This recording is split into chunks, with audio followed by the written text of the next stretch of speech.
kau panggil dengan kata hamba ya Allah. Indah bahasa Al-Quran Pak Bu ya.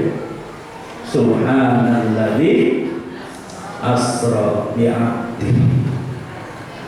Ini tentang Isra. Dari mana Allah memperjalankan seorang hambanya? Bi'abdi. Lailan artinya apa? Malam. Kok ada lailan, ada Isra? Isra perjalanan malam. Kok ada lailan? Tidakkah cukup menggunakan Isra? Enggak, tak cukup. Indahnya bahasa Al-Quran tatkala Allah mengatakan Subhanalladzi asra bi'abdi tanpa lailan minal masjidil haram ilal masjidil aqsa. Para mufasir bingung.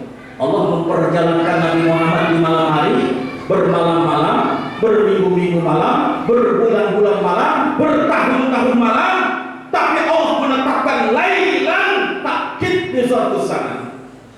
Ini mentakkidkan, menegaskan bahwa Allah memperjalankan Nabi Muhammad di malam hari lailan cuma satu malam. Indah nggak? Indah. Lengkap bahasa Al-Quran, tidak cukup menggunakan alladzi asra yang telah memperjalankan hambanya di malam hari lailan cuma satu malam. Oh indah. Percaya nggak kita? Di mana Rasulullah di Isra dan dimi'rajkan oleh Allah itu dengan satu malam. Kalau orang dulu nggak percaya, kenapa teknologinya belum canggih? Maaf kalau ibu dari Masjidil Haram ke Masjidil Aqsa naik onta itu 3 bulan. Mau coba? Saya bawa nanti. Naik onta dari Masjidil Haram ke Masjidil Aqsa itu paling cepatnya 2 bulan. Itu kalau naik onta. Kalau teknologi lebih canggih lagi. Ada mobil lebih cepat nggak? Lebih cepat. Yang tadinya 2 bulan sekarang bisa ditempuh dengan mobil 2 hari 2 malam. Ada pesawat lebih hebatnya. Berapa hari? Nggak pakai berhari-hari, 1 jam setengah nyampe dengan pesawat. Ini menunjukkan Allah mengajarkan kepada kita bahwa kita harus mengupas ilmu-ilmu yang Allah ajarkan kepada kita. Ini tanda. Dulu teknologi manusia belum canggih, memang nggak percaya.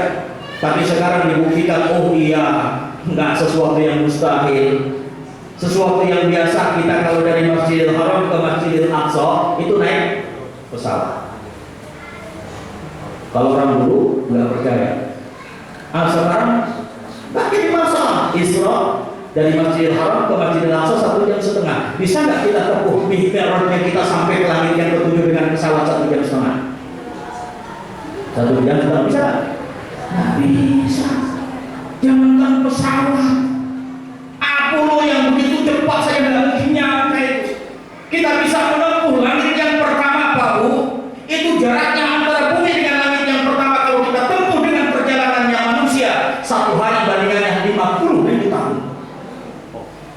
Baru nyampe ke langit yang pertama. Belum langit yang kedua, antara langit pertama dengan yang kedua itu jaraknya seperti langit pertama dengan bumi. Gimana kita nyampe ke langit yang ke-7? Ini menunjukkan memang boleh manusia bisa mengungkap Isra Nabi Muhammad dari Masjidil Haram ke Masjidil Aqsa dengan pesawat, tapi Allah menunjukkan bahwa akulah yang lebih hebat daripada manusia. Nggak mustahil bagi Allah. Percaya nggak kita sebagai orang yang beriman? Percaya. Saya kasih contoh. Pak Bu pernah ke Singapura? Belum. Mudah-mudahan bisa ke Singapura. Ditangkap KPK. Ke Singapura Bu naik pesawat berapa jam? 1 jam 45 menit. Coba kalau kita PP pulang pergi kan perjalanan 1 jam 45 menit. Kalau PP berapa jam? 3 jam setengah. Apa? 3 jam setengah. 3 jam setengah PP. Taruh shoppingnya 5 jam. Berapa jam? Ya dari matematika ini. 3 jam setengah tambah 5 jam berapa? 8 jam? Taruh kita PP 3 jam setengah, shoppingnya 5 jam, 8 jam setengah. Kita naik pesawat, tiba-tiba ada seekor semut yang naik dengan kita, nempel di baju kita. Turun kota Singapura, ya Allah, melihat pindahan kota Singapura, shopping, beli ini, beli souvenir dan lain sebagainya. Pulang ke Indonesia, semut jatuh. Kalau manusia tadi berapa jam? 8 jam setengah. Percaya nggak? Percaya, mana salah? Emang naik kapal laut? Lah, kalau semut nanti yang ikut dengan kita ke Singapura, shopping dengan kita, jatuh lagi di Indonesia, si semut mengumpulkan teman-temannya berteriak, "Hei semut, aneh pernah ke Singapura." Percaya nggak semut? Kenapa nggak percaya? Jangankan ke Singapura, ke Jakarta nggak, belum tentu nyampe 2 hari kan? Maka tatkala semut itu berteriak, "Eh semut, aneh pernah ke Singapura," di semut yang lain nggak percaya. Wajar nggak percaya. Kenapa? Teknologi semut berbeda dengan teknologi manusia. Begitu dengan teknologi manusia berbeda dengan teknologi Allah. Oh, teknologi Allah itu beda. Masjidil Haram, Masjidil Aqsa. Kemudian dari Masjidil Aqsa sampai langit yang tinggi. Hadirin rahimakumullah. Nyambung. Tadi Isra'nya dari Masjidil Haram ke Masjidil Aqsa. Mi'rajnya dari Masjidil Aqsa sampai ke langit yang ke-7. Kita sedikit cerita. Dalam hadis yang sahih punya kitab Fathul Bari, Pak. Itu bisa dilihat nanti di dalam kitab Fathul Bari, itu hadis yang ke-3778 di bab Al-Mi'raj. Ini Rasulullah SAW menceritakan bahwa ketika Rasulullah tertidur di Masjidil Haram, kemudian didatangi oleh malaikat Jibril bersama Buraq, maka Rasulullah diperintahkan untuk menaiki Buraq.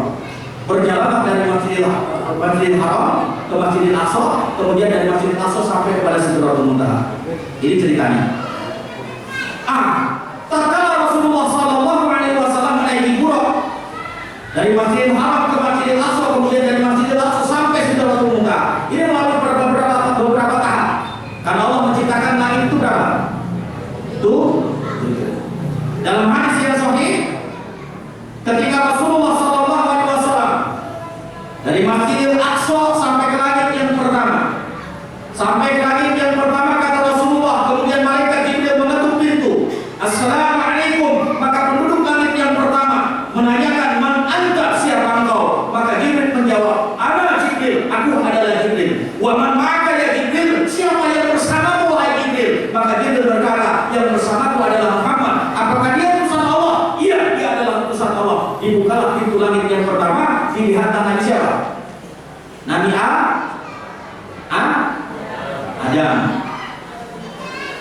Setelah bertemu dengan Nabi Adam, melanjutkan perjalanan sampai langit yang kedua.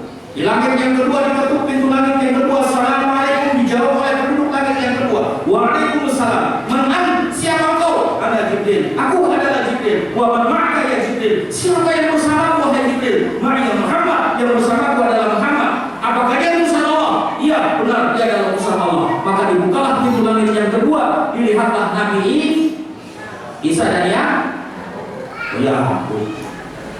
Isa dan ya alaihi wassalam. Setelah melalui pintu langit yang kedua sampai ke langit yang ketiga, diketuk sama pintunya. Assalamualaikum. Waalaikumsalam. "Man anta, siapa engkau?" "Ana Jibril." "Aku adalah Jibril." "Wa man ma'aka ya Jibril." "Siapa yang bersamamu hai Jibril?" "Yang bersamaku adalah Muhammad." "Apakah dia utusan Allah?" "Iya, dia adalah utusan Allah." Maka dibukalah pintu langit yang ketiga, dilihatlah Nabi Yusuf. Sampai langit yang keempat dilihat Nabi siapa? Nabi Idris. Sampai langit yang kelima Nabi Adam kan? Setiap tahun kita merayakan hari suami ya Pak. Langit yang kelima yaitu Nabi Harun. Sampai ke langit yang keenam yaitu Nabi Musa alaihissalam. Sama, ketika sampai pintu langit yang keenam, diketuklah pintu langit yang keenam. Assalamualaikum. Waalaikumsalam. "Man anta, siapa engkau?" "Ana Jibril." "Aku adalah Jibril." "Wa man ma'aka ya Jibril." "Siapa yang bersamaku wahai Jibril?" "Yang bersamaku adalah Muhammad." "Apakah dia utusan Allah?" "Iya, dia adalah utusan Allah Subhanahu wa taala." Maka dibukalah pintu langit yang keenam, dilihatlah Nabi Musa alaihissalam. Apa yang terjadi? Ketika Rasulullah meninggalkan Nabi Musa alaihissalam, Nabi Musa menangis nggak? Menangis. Rasul bertanya, ya Musa, ya akhi Musa, wahai saudara Musa, ma yubki, apa yang membuatmu menangis wahai Musa? Apa jawaban Nabi Musa? Bagaimana aku tidak menangis wahai Muhammad? Sesungguhnya yang aku lihat, umatmu lebih banyak akan memasuki surganya Allah daripada umatku. Umat Nabi Muhammad bukan kita? Insya Allah kita masuk surga semua. Kalau yang beriman kepada Allah dan Rasulnya, dan kita yang beriman kepada Rasulnya, beriman kepada Allah dan Rasulnya, kita menjadi umat Nabi Muhammad, kita akan menjadi umat yang lebih baik daripada umat-umat sebelumnya. Kenapa? Ini terbukti ketika Nabi Musa menangis, kemudian Rasul bertanya, mana yubki ya Musa? Apa yang membuatmu menangis wahai Musa? Bagaimana aku tidak menangis, kata Nabi Musa, yang sesungguhnya aku melihat umatmu lebih banyak akan menghuni surganya Allah dibanding dengan umatku. Bangga nggak? Umat Nabi Muhammad insya Allah masuk surga semua Pak Bu. Yang taat kepada Allah dan Rasul, yang nggak taat kepada